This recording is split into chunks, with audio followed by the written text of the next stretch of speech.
Bismillahirrahmanirrahim. Assalamualaikum warahmatullahi wabarakatuh. Alhamdulillahirabbil alamin wassalatu wassalamu ala asyrafil anbiya'i wal mursalin wa ala alihi wa sahbihi ajma'in. Subhanaka la ilma lana illa ma 'allamtana innaka antal alimul hakim. Rabbi shrah li sadri wa yassir li amri wahlul 'uqdatam min lisani yafqahu qawli. Amma ba'd. Alhamdulillah ala nikmatil Islam, alhamdulillah ala nikmatil iman, wa kafa biha min ni'mah. Alhamdulillah, segala puji bagi Allah Subhanahu wa taala yang mengizinkan kita hadir di tempat semacam ini, yang membawa kita untuk hadir di tempat semacam ini, yang mengizinkan lisan kita, mata kita, telinga kita untuk menyambungkannya dengan Nabi kita Nabi Muhammad sallallahu alaihi wasallam. Dan sesungguhnya ketika kita mendengar tentang Nabi, ketika kita menceritakan tentang Nabi, ketika kita mengulik kisah-kisah tentang Rasulullah sallallahu alaihi wasallam, itu semuanya adalah jatah yang Allah Ta'ala jatahkan kepada diri manusia untuk menunjukkan mereka betapa indahnya nikmat menjadi hamba-hamba Allah Ta'ala, untuk menjadikan diri ini semakin bersyukur sebagai hamba-hamba yang berkhidmah. Jadi mengingat-ingat tentang Nabi, mencerita-ceritakan tentang Rasulullah Sallallahu Alaihi Wasallam merupakan sebuah nikmat yang luar biasa yang Allah Ta'ala berikan kepada hamba-hamba terpilihnya. Gak semua orang dikasih, Bu. Gak semua orang dapat jatah. Gak semua orang bisa kenal sama Nabi. Bahkan gak semua orang tahu tentang Nabinya, mengerti siapa Nabinya, seberapa tinggi derajatnya di sisi Allah Subhanahu wa Ta'ala, dan seberapa penting bagi kita untuk terus dan terus menjalin hubungan dengan Nabi Muhammad Sallallahu Alaihi Wasallam. Banyak orang yang gak ngerti nisbatnya tentang Nabi. Banyak orang gak paham apapun tentang Nabi. Banyak orang gak ngerti seperti apa dirinya, ngapain saya hidup di dunia, untuk apa saya ini dihidupkan sama Allah Ta'ala. Dikira hidup ini ya cuman gitu aja. Oke, mulai dari masa kanak-kanak, setelah itu remaja, setelah itu dewasa, setelah itu nikah, habis itu punya anak, nyari kerjaan yang bagus, dapat gaji yang besar, nanti punya rumah, bangun rumah, cuman gitu aja, ujung-ujungnya mati. Sudah selesai ceritanya. Dikira cuman kayak gitu aja kehidupan manusia. Padahal Allah Subhanahu wa Ta'ala memberikan kepada kita ini nikmat usia, nikmat umur, nikmat sehat, nikmat keberadaan kita di atas muka bumi ini. Itu adalah sesuatu yang amat sangat berharga. Waktu-waktu nafas setiap detik yang sekarang ini berlalu dari kita adalah sesuatu yang sangat diirikan oleh para ahli kubur, sesuatu yang sangat diinginkan untuk mereka dapatkan, untuk mereka review kembali, untuk mereka kembali ke masa-masa tersebut, agar mereka diizinkan untuk ibadah kepada Allah, agar mereka diizinkan untuk bersedekah, agar mereka diizinkan untuk menjalin hubungan dengan Nabi Muhammad Sallallahu Alaihi Wasallam. Jadi waktu yang kita lakukan ini sangat berharga. Saat-saat ini adalah saat-saat yang mulia. Waktu-waktu semacam ini adalah waktu-waktu yang nanti akan kita banggakan di akhirat. Nanti akan kita jadikan sebagai sesuatu yang membawa kita untuk dekat kepada Nabi Muhammad Sallallahu Alaihi Wasallam. Ya Rasul, saya ini loh ya Rasul, yang setiap Kamis baca maulid kalau sudah bulan Rabi'. Saya ini loh ya Rasul yang nabuh terbangnya dari grup Az-Zahra. Saya ini loh ya Rasul yang bagian vokalnya. Saya ini loh ya Rasul yang bleber karpetnya. Saya ini loh ya Rasul yang masang mic-nya. Saya yang nyetel lampunya. Saya yang nyetel kipasnya. Saya ya Rasul, syafaati saya, karena saya masuk di dalam mereka-mereka yang punya andil di dalam kecintaannya kepada Nabi Muhammad Sallallahu Alaihi Wasallam. Ini sesuatu yang sangat mulia, sesuatu yang sangat berharga. Kalau waktu-waktu kita yang lainnya, ketika kita tidur, ketika kita makan, ketika kita minum, ketika kita nggak ngapa-ngapain, nonton TV dan lain sebagainya, pantas apa nggak kira-kira kalau itu semuanya kita laporkan kepada Nabi? Ya Rasul, syafaati saya. Kamu siapa? Saya yang hobinya nonton sinetron. Saya ya Rasul, kasih kasih syafaat sama saya. Kamu apa? Yang kamu lakukan apa? Oh, saya yang hobinya berburu kuliner. Oke, bisa kita banggakan di hadapannya Nabi Muhammad Sallallahu Alaihi Wasallam.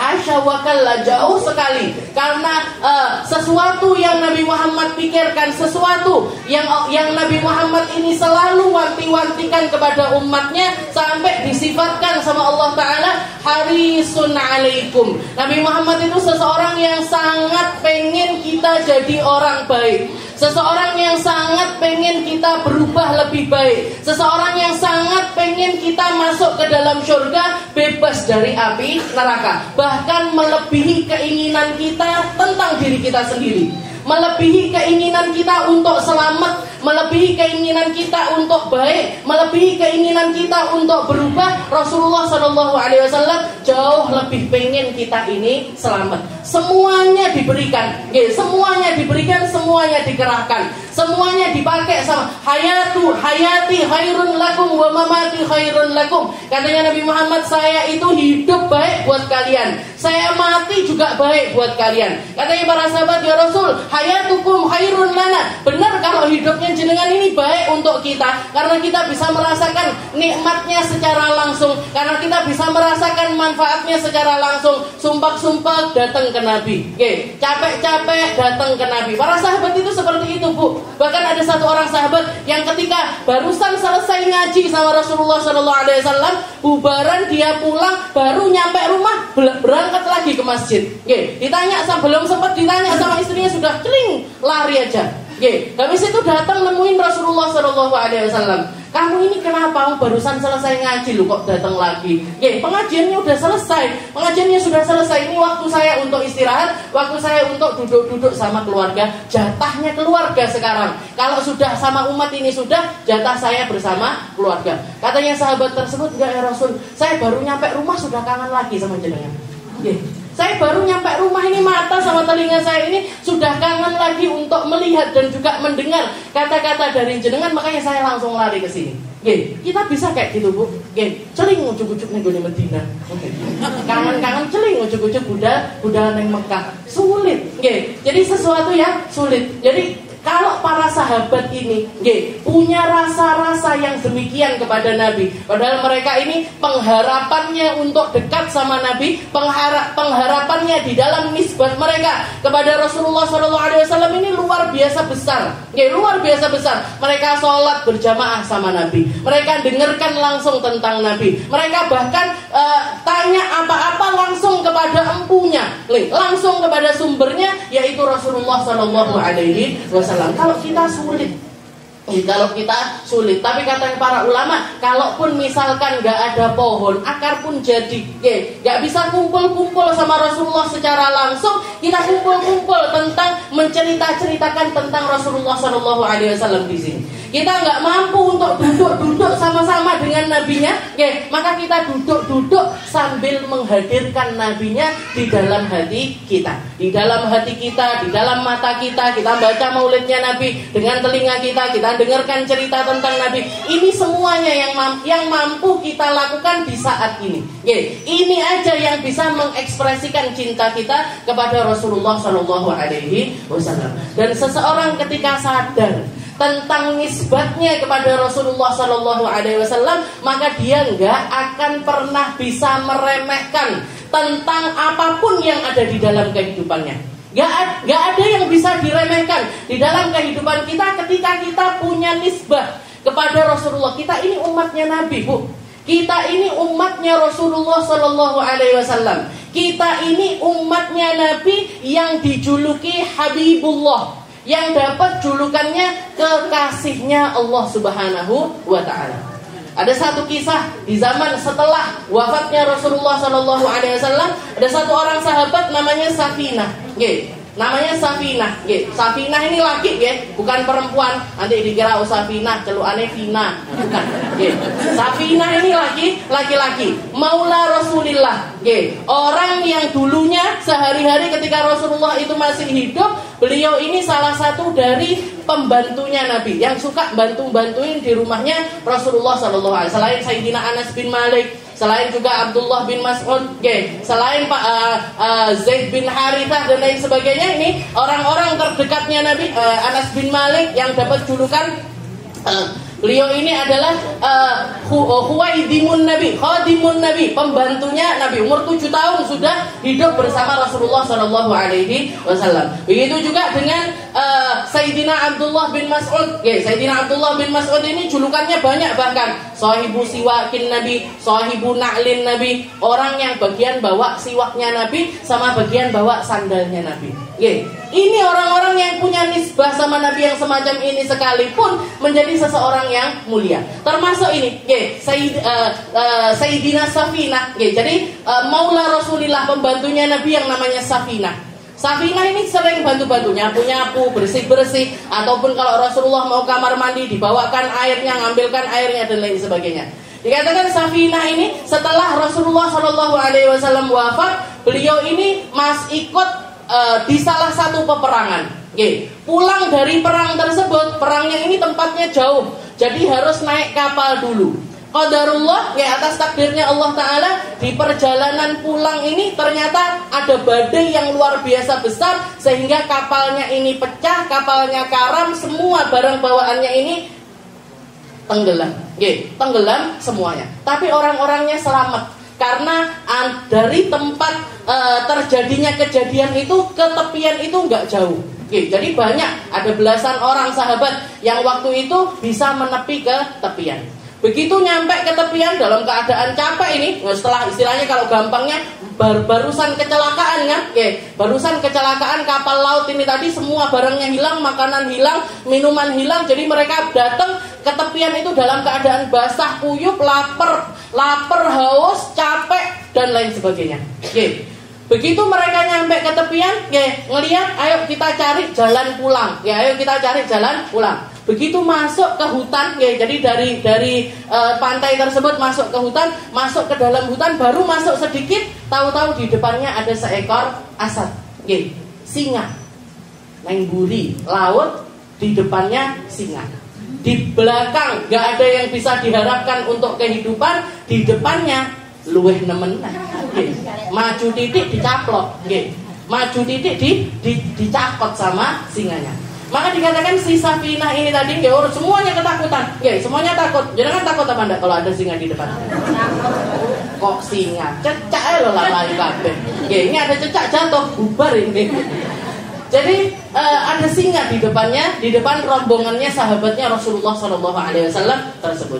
Maka dikatakan semua bingung, gimana? Ini kita balik lagi juga nggak mungkin. Apa yang mau kita ambil? Masa mau berenang lagi ke seberang lagi? Nggak mungkin. Mau ke depan kita maju ini, jangan main-main. Ini depan kita ada seekor singa dan singanya besar. Singanya besar. Dan singa ini kan terkenal nggak pandang bulu, siapa aja yo dicaplok, nggak milih sing nggak duit, tak caplok. Duit carry, nggak ada. Siapa aja dicaplok. Maka dikatakan si Safinah ini tadi, maka dia mengatakan kepada para sahabatnya, tenang, tak aku aja yang maju. Biar aku yang maju. Dia maju mendekati singa tersebut, yang nggak deket banget. Setelah itu si Safinah ini mengatakan, ya Abul Harith, wahai Pak Singa, wahai Abul Harith. Orang Arab itu juluki singa itu dengan julukan Abul Harith. Ya Abul Harith, ana Safinah, Maula Rasulillah. Wahai singa, saya ini pembantunya Rasulullah Sallallahu Alaihi Wasallam. Wahaula ashabun Nabi. Dan ini yang ada di belakang saya, mereka semuanya adalah para sahabat-sahabatnya Nabi. Orang-orang yang berperang sama Nabi, berdakwah sama Nabi, memperjuangkan semua halnya untuk perjuangannya Rasulullah Sallallahu Alaihi Wasallam. Ana Safinah Maula Rasulillah, wa haula'i ashabu Rasulillah. Saya pembantunya Nabi dan mereka adalah para sahabatnya Nabi. Ya Abul Harith, dullani ala tariq yarhamkullah. Wahai singa, tunjukkan aku jalan pulang, semoga Allah merahmati dirimu. Dikatakan di dalam hadis itu diceritakan fabasbaso alaih. Jadi si singanya itu terus ngendus-ngendus sambil ngangguk-ngangguk. Seakan-akan paham sama apa yang dikatakan sama Safinah itu tadi. Setelah itu balik badan. Gak jadi nyerang mereka tapi balik badan. Seakan-akan ngarahkan, ayo ikuti saya. Diikuti sampai keluar dari hutan, sampai ke tepian pantai yang lainnya. Di situ ada banyak kapal-kapal yang bisa dipakai untuk berangkat ke Madinah Rasulullah Shallallahu Alaihi Wasallam. Begitu nyampe dermaga, ini para sahabatnya Nabi langsung jalan ke dermaga. Si Asadnya ini tadi, si singanya ini tadi ngenteni sambil memastikan semua sahabatnya Nabi itu nyampe ke dermaga tersebut, nyampe ke tempat ke kapal-kapal itu tadi. Baru setelah semuanya berangkat, dia balik lagi masuk ke dalam hutan. Masuk lagi ke dalam hutan. Ini singa.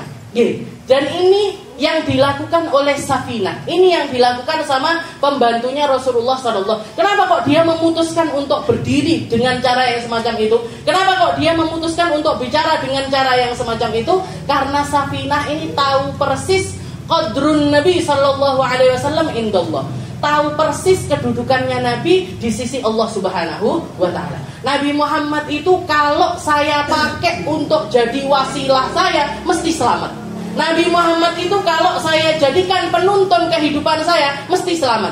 Apapun yang terjadi di dalam kehidupan saya, kalau pakai caranya Nabi, gak mungkin dikecewakan oleh Allah, gak mungkin dikecewakan oleh manusia, gak mungkin dikecewakan oleh siapapun.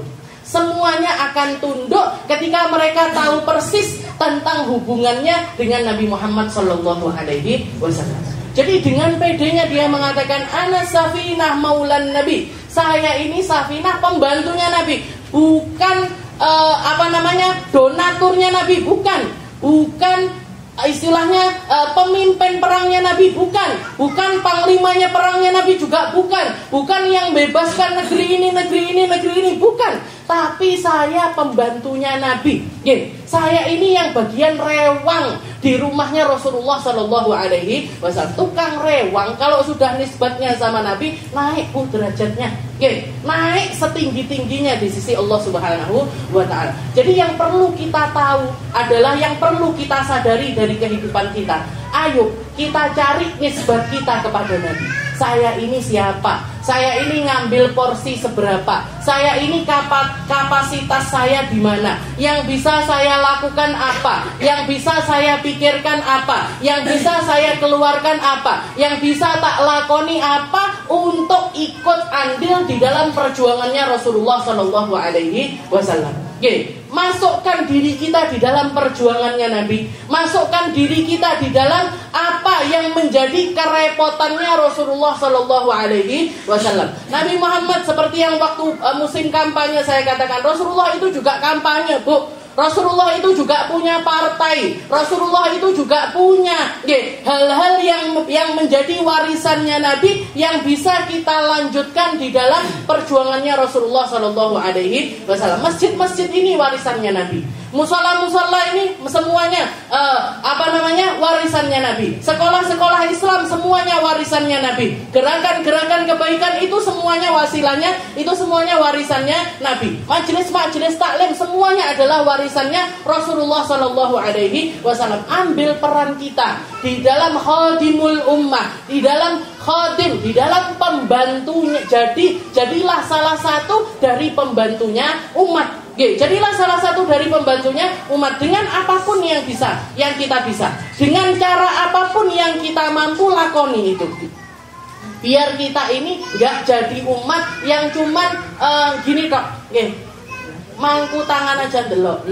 Ada orang bangun masjid didelok. Anak wong bangun musola didelok. Anak wong bangun madrasah didelok. Anak guru-guru bikin sekolahan didelok. Delok tok nyumbang yo ora, ngapresiasi juga enggak. Tapi masih mending kalau cuma delok tok. Nyelatui lebih meneng lagi. Nggih, wis lah ndak tandang, ndak ikut, ndak cawe-cawe nyelatu pisan. Ojo melok majelis kono. Nggih. Ndak usah ikut itu majelisnya itu. Elek-elek, dijelek-jeleki, dihalang-halangin. Nah ini lebih parah lagi. Tapi Minimal itu nggak minimal, ya jangan mangku tangan banget lah istilahnya. Lakukan apa yang bisa kita lakukan untuk perjuangannya Rasulullah Shallallahu Alaihi Wasallam. Jadi ini Sayyidina Safinah ini tahu persis tentang nisbatnya beliau kepada Nabi Muhammad Shallallahu Alaihi Wasallam. Dan ketika kita sadar tentang nisbat kita kepada Nabi, tentang nisbat kita kepada Rasulullah Shallallahu Alaihi Wasallam, semua hal akan tunduk kepada kita. Ya, semua perkara akan tunduk. Jangan yang khawatir piye yo carane didik anak-anak ben manut, biar jadi anak yang begini, biar jadi anak yang enggak rewel, yang istilahnya yang nurut aja. Ya, yang nurut, tunduk seperti tunduknya singa ini kepada perkataannya Sayyidina Safinah. Ya, gimana caranya? Sambungkan diri kita sama Nabi, Bu. Ya, sambungin diri kita sama Rasulullah SAW. Kenali Nabi, ketahui tentang Nabi, cari tahu tentang akhlaknya Nabi. Setelah itu diapain? Setelah itu ditirukan. Ya, lihat, pandangi anak-anak kita dengan caranya Nabi mandang anak-anaknya. Ucapkan kepada anak-anak kita seperti caranya Nabi Muhammad berucap kepada anak-anaknya. Lakukan muamalah sama istri, muamalah sama anak, muamalah sama tetangga, muamalah sama orang-orang sekitarnya seperti caranya Nabi Muhammad SAW memperlakukan orang-orang yang sekitarnya. Gak pakai minta jenengan anak-anak jenengan akan jadi anak yang nurut. Gak pakai gimana-gimana mereka akan jadi anak-anak yang ngerti harus seperti apa caranya berbakti kepada kedua orang tuanya. Sesuatu yang nyambung sama Rasulullah itu membawa cahaya. Semua yang nyambung kepada Rasulullah itu tahu persis sinarnya, tahu persis dengan kapasitas sinarnya. Kalau kita merasa saya ini cuman kayak lilin tok, ya sudah, lilin ini nyalakan biar jadi penerang. Saya cuman seperti senter, ya sudah, senter ini nyalakan biar jadi penerang. Saya bisa jadi lampu berapa watt ini? 1000 watt, ada 1000 watt. Jadi saya bisa jadi lampu yang terang benderang. Ya sudah, jadilah lampu yang terang benderang untuk Jadi ketika kita tahu porsi kita di dalam sinar ini tadi, kita tahu persis gimana cara menyalakannya dengan cara menyambungkan itu semuanya dengan caranya Rasulullah Shallallahu Alaihi Wasallam. Gak pakai gimana-gimana, bakalan jadi anak-anak yang nurut. Lihat. Gimana caranya Nabi Muhammad mandang anak-anaknya? Bu, Rasulullah itu sampai Sayyidah Fatimah sudah punya anak, sampai sudah berumah tangga, sudah punya anak, itu perlakuannya kepada putrinya itu nggak pernah berubah. Kalau sudah kelihatan Sayyidah Fatimah ini datang, kalau sudah melihat Sayyidah Fatimah ini datang, Rasulullah berdiri nyambut. Setelah itu diblebernya tempat duduk untuk Sayyidah Fatimah, disambut, dipeluk, dicium di antara dua keningnya. Setelah itu sering kali didoakan sama Nabi. Berapa kali Rasulullah itu ngambil selimut, ngambil sorbannya. Setelah itu dimasukkan Sayyidah Fatimah, dimasukkan Sayyidina Ali, dimasukkan Sayyidina Hasan, dimasukkan Sayyidina Husain. Setelah itu Rasulullah SAW mengatakan, Allahumma inna haula'i ahla baiti, fatahhirhum tathira, fatahhirhum tathira, fatahhirhum tathira. Ya Allah, mereka ini adalah keluargaku, mereka ini adalah keluarga terdekatku. Tahhirhum tathira, bersihkan mereka sebersih-bersihnya, bersihkan mereka sebersih-bersihnya. Itu berulang-ulang dilakukan oleh Rasulullah Shallallahu Alaihi Wasallam. Bahkan kemarin saya berkesempatan untuk nyontoh, ngelihat seperti apa perlakuannya orang-orang yang paham tentang makna muamalah kepada anaknya. Saya kemarin, mungkin sekitar 2 minggu atau 3 minggu yang lalu berkesempatan untuk ke Bromo, baca maulid di Bromo bersama menantunya Habib Umar, guru saya, dan juga putrinya beliau, yaitu Sayyidah Aisyah, guru saya dulu ketua kelasnya kita, bukan ketua kelas, wali kelas saya. Jadi saya setoran Al-Quran sama beliau, putrinya Habib Umar. Beliau ternyata punya anak 2 kecil-kecil, namanya Segaf sama Umar. Segaf sama Umar, mungkin umur 4 tahun atau 5 tahun sama 3 tahun. Kecil-kecil masihan. Tapi ketika duduk baca maulid itu Umar ini ngelibet aja di sekitarnya Ustazah Aisyah. Nanti semuanya ditanyain. Dilalah di sana itu yang disediakan makanan-makanan Jawa. Ada tiwul, ada ubi goreng, ada ubi rebus, ada kacang godok, ini itu dan lain. Buat cemilannya itu hal yang kayak gitu-gitu itu tadi yang disediakan. Semuanya ditanyakan, bukan cuma sekali tapi ditanyakan berkali-kali. Ini apa mah? Kacang. Ini apa mah? Ubi. Ini apa? nggak tahu ya apa ini, kok beras lengket-lengket ini apa, nanya. Nanti dijelaskannya dengan telaten sekali. Bahkan nanti ngelibet sampai kerudungnya beliau ini ditarik-tarik, tapi nggak ada marahnya sama sekali. Bahkan setiap kali ada kesempatan anaknya ada di pangkuannya, itu ubun-ubunnya itu didoain terus. Ya Allah sayangi Umar, ya Allah rahmati Umar, ya Allah jadikan Umar ini anak yang baik, jadikan Umar ini ahli sholat, jadikan Umar ini ahli puasa, jadikan Umar ini ahli. Itu di setiap tempat saya ngelihat itu seperti itu. Nggak pernah saya ngelihat ada orang tua di sini yang memperlakukan anaknya itu seperti paling munyak-munyak kepalanya itu dipetani toh. Tapi ya enggak, ya Allah, moga-moga dengan aku memetani anakku ini keluar juga semua keburukan dari anak saya. Enggak ada. Yus metani tok. Saya ngelihat sendiri itu, jadi didoain, diomongin, dinasehatin. Kalau nakal kalau keluar ya karena anaknya aktif sekali, kadang-kadang ngomong tengkar sama adiknya seperti itu, nengahinnya itu dengan cara yang luar biasa indah. Umar anak baik, Segaf juga anak baik, seperti itu keadaannya. Enggak marah sama sekali. Kesabaran tanpa batas ini, kesabaran tanpa ya, mungkin Allah Ta'ala merahmati kita, mungkin Allah Ta'ala mengistiqomahkan kita, mungkin Allah Ta'ala menjadikan kita hamba-hamba yang ngerti gimana caranya muamalah kepada Allah, gimana caranya nyambungkan diri dengan Rasulullah, gimana caranya masuk di dalam golongan mereka-mereka yang ikut berkhidmah kepada umat, yang ikut berkhidmah dengan perjuangannya Nabi, yang ikut khidmah untuk perjuangannya agama Islam ini. Dan mungkin kita, anak cucu kita, orang tua kita, semua orang yang kita sayangi selalu dijaga sama Allah Ta'ala, dijaga dari akidah yang sesat, dijaga dari penyelewengan segala sesuatu, pemahaman dan lain sebagainya. Semoga dijaga untuk selalu ada di dalam jalan salaf, selalu ada di dalam ahlus sunnah wal jamaah, selalu ada di dalam naungannya para ulama-ulama kita, manut sama guru-guru kita, manut sama kiai-kiai kita, manut sama para habaib kita, manut sama para mereka-mereka yang menjadi pemangku-pemangku ilmu, agar ilmunya ini membawa manfaat untuk kita, agar ilmunya ini menerangi kehidupan kita,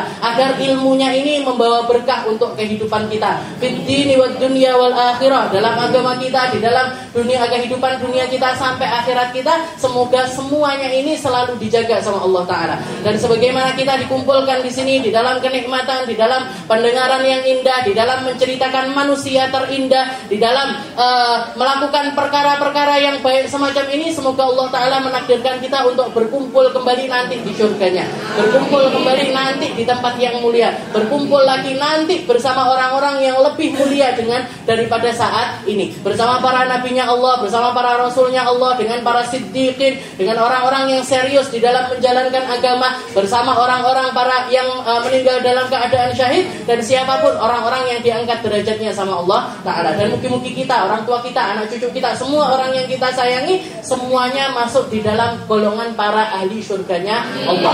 Orang-orang yang enggak tersesat, orang-orang yang enggak nyeleweng, enggak orang-orang yang tidak keluar dari manhajnya Allah Subhanahu wa Ta'ala. Dan semoga Allah Ta'ala mengaruniakan kepada kita kebaikan dunia akhirat, menjaga kita dunia akhirat, menerangi kehidupan kita dunia akhirat, sehingga sampai akhir hayat kita dimampukan untuk mengucapkan kalimat la ilaha illallah, meninggal dalam keadaan indah, meninggal dalam keadaan husnul khatimah, meninggal dalam keadaan yang penuh dengan ridho dari Allah Subhanahu wa Ta'ala. Ala hadhihi niyyah wa ala kulli niyatin salihah wa ila hadratin Nabi Muhammad sallallahu alaihi wasallam bisirril Fatihah.